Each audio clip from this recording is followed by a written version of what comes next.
Hello, this is Mike MacGyver. We're down here at MacGyver's Tire and Wheel, and we're here with a little bit of update on some things. Uh, I didn't get to the diesel trucks yet because the welding machine's down again. As you can see, the two Broncos back here are sitting without wheels. But we did get the wheels off of the Broncos, the chrome ones, the diesel wheels. Yes, indeed. Glad to get that done. And anyhow, these are gonna go on the diesel. That's 1, 2, 3, and 4. And we got the two wheels off the back of the two tractors also. So that's 5 and 6. And we got a pair of black ones. That's 7 and 8. We'll have to chrome those. Those came off a Jeep. And we got two silver ones. I'll have to chrome those. And those came off another Jeep. Yes, indeed. So that's 10 axles. So that'll do both of the diesels I want to do. No doubt. And up first, I robbed the wheels off this dump truck and I put them on a Jeep. Yeah. And that would be this Jeep. So yeah, I put these wheels here came off a diesel truck that Diecast Car Nut sent me. So I saved them and put them back on this dump truck because I wanted these wheels to go on the Jeep because it'll match. These wheels match all the Jeeps that I got the same wheel on. The red one, the blue one, the tan one, a gold one, and this one. 6 Jeeps with the same style wheel. No doubt. Glad to have that done. So anyhow, let's see. This here, that's just plain Jeep. And the interior on this Jeep, it was a ugly color. Sort of like a tannish color. No, let's see. No, I'm taking it back. Wrong Jeep. Yeah, all I did was change the wheels on this. The reason I know it's I didn't change the interior because here's another one that's still got the black wheels on it and it's got a black interior. So yeah. But anyway, glad to have that done. And so anyway, up next, we pulled the interior from the next two that were in those packages because they had that gummo ugly green interior and a green spare tire. So we robbed the interior from these two Jeeps, which were black interiors, and also robbed the wheels from these two Jeeps, and I put these wheels back on these Jeeps. These wheels came off of 2 fantasy vehicles I scrapped out about a month ago that I'd found in 5 packs. Don't care for them, but I saved the wheels. Yeah. And so I put those wheels on these Jeeps and took the white wheels that were on these Jeeps off. And so these 2 Jeeps here will be going to Ford Fan Diecast eventually. Probably be next year sometime. So anyway, I put the interior in. I put the 2 black interiors in these 2, and swapped out the wheels. Now this one here had them brown tires on it. Remember, I showed them. It's still in the package. Had brown tires, green interior. Both of these. So now I got a variation. I got a stock and a lifted. to go with my other stock and lifted blue and red ones. So glad to have those done. Yeah, they are done and done there. So I'm going to park it there out the way, get it over here out the way, and put this one up here out the way. And let's see. Trying to get situated here, so just bear with me. Yeah, bear with me a minute. All right, and up next,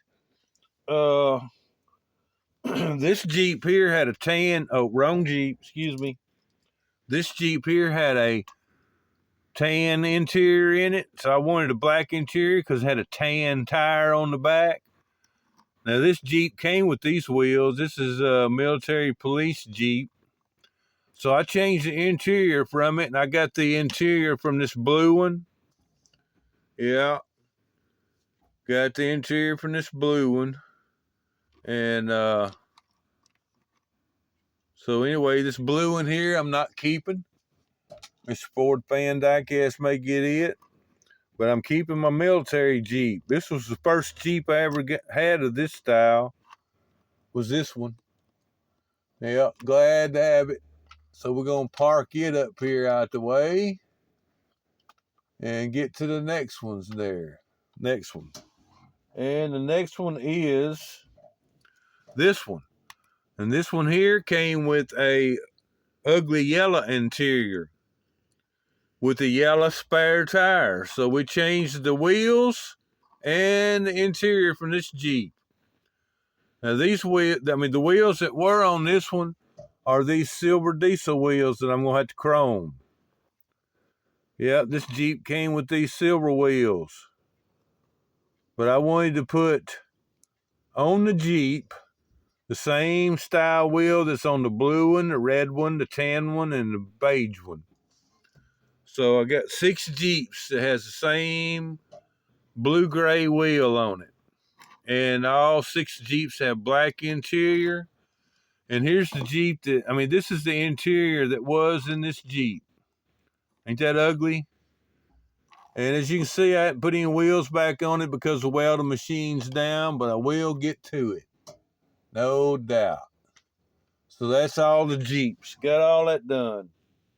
And that, let me go ahead and move this over out the way now. And last but not, well, I was going to say last but not least, we got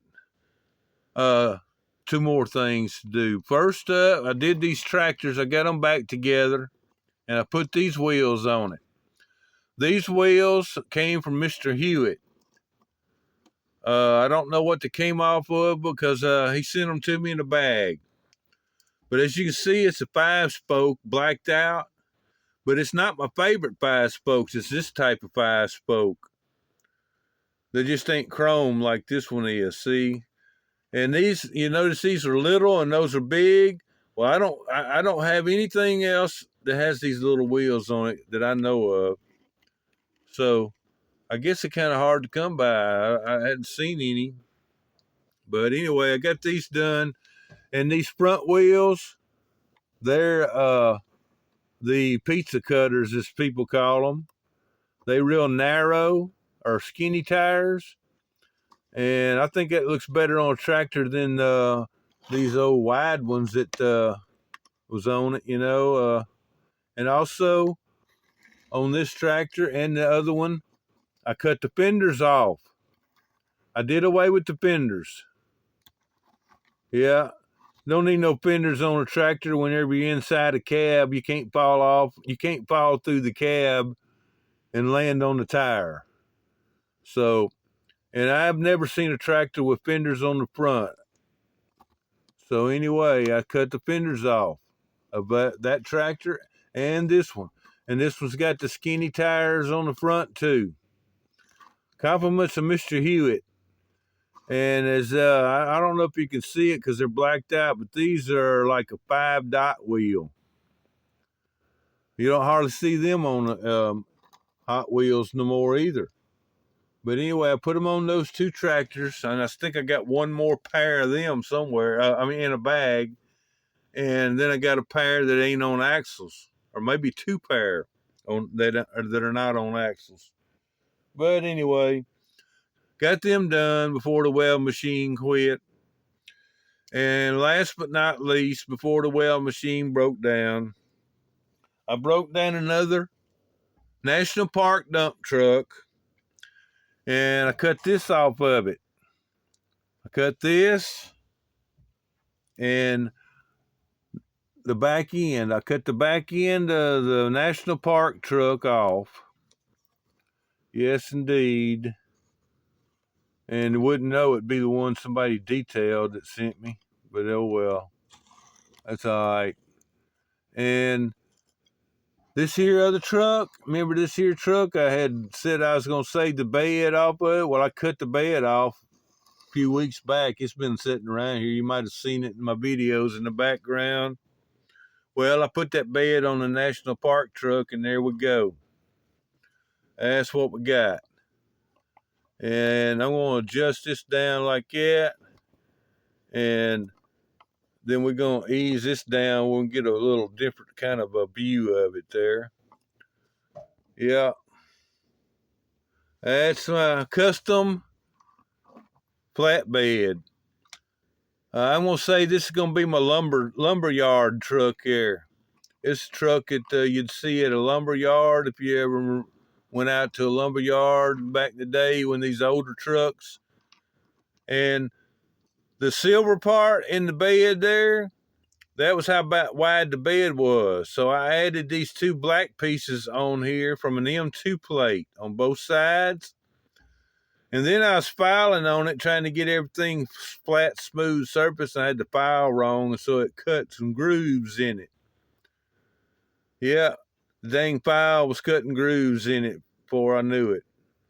So we're just going to pretend that's just scratch marks from the forklift forks. Yeah, whenever that forklift drives up there and lets the load down and he backs out and the forks are sliding on the bed. Yeah, but anyway, these here white wheels that's on here now, I put them on here. They came from one of those red or blue Jeeps because they had the white wheels. So anyway, that's my custom flatbed. And when I get the weld machine going again, I'm going to make me a plate that's going to come across the back here. It's kind of a shield from the cab in case he was a slam on the brakes and that lumber was a slide forward. It hit a big solid piece of steel instead of going right through the cab and killing the driver. A friend of mine, he got killed like that. Was in a pickup truck and they had a load of stuff in the back, and somebody stopped in front of them and they slammed on the brakes and slid, and all that stuff slid forward right through the cab and hit him in the back of the head. And caused him to be brain damaged there. He passed away about a week or so later. But anyway, since I cut this truck off, I cut this truck in 2. Now that we got this here extra bed, a guy come by. He wants to buy the truck, Charles. So he said he'd buy it if it had a bed on it. So we got us a bed to put on it now. And we done get, all we need now is get the weld machine going so we can get it mounted on there. We done cleaned the windshield off. It had a for sale written on the windshield. We done got it cleaned off, and all we got to do now is get the bed ready and all there. But you know what, guys? This truck here, this here is a metal, and that's metal across the top of the fender and down. That's metal. This other truck, this one here, that's all plastic. Nothing metal about this but the cab. And this one here is metal all the way back here. Yeah. So we didn't cut this one to put the lumberyard bed on. We went ahead and cut the new one. It was easier to cut anyway. But anyway, I got to get out of here, guys. My time's about up. I want to thank everybody for watching, and when we get the weld machine going again, the diesel trucks are going to be the next project since we got all this done. And until then, this is Mike MacGyver. I'm gone.